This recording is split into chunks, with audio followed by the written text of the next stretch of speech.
What's going on, guys? I've got a 2006 Chrysler 300. I'm going to use this vehicle to show you where you can find the fuel pump relay, as well as a fuse for the operation of the fuel pump.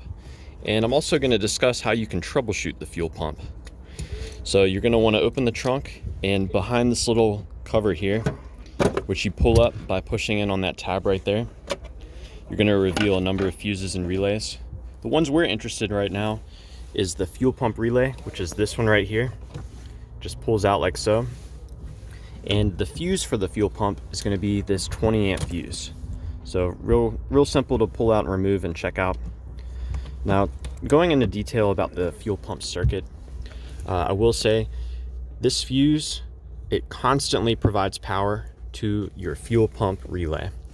And that power comes in on leg 30, which is going to be that pin right there. So that upper left pin right there, that's where the power comes from, that fuel pump fuse.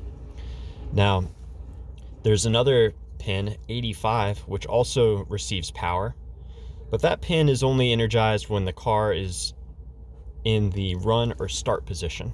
So when the key is in the run or start position, then you will be receiving power at this pin. Now, when the computer of the vehicle wants the fuel pump to be running, it will provide a ground to pin 86, which is going to be that lower left pin. And so that makes a circuit. The upper right pin provides the power. The lower left pin is provided a ground when the computer wants the fuel pump to be on. And that should trigger this relay. Now, when the relay is triggered, when it's clicked, it will take the power from that 20 amp fuse present at this upper left pin, and it will send that power to the lower right pin. This is the pin that connects to the wire that actually goes to the fuel pump itself. So if you wanted to bypass the fuel pump relay entirely, you could take a wire and connect these two pins together. And if you were to do that, the fuel pump would be receiving a constant power supply. Now, moving inside the car, we can look at the fuel pump directly. And you may want to reference my other video. I show how to actually get the fuel pump changed. But you'll see, if you take the rear seat up, you can see the fuel pump connector right here.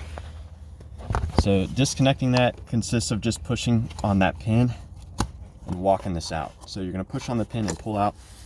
Now, these top three wires, those are pertaining to communicating to the computer of the car how much fuel is in the system.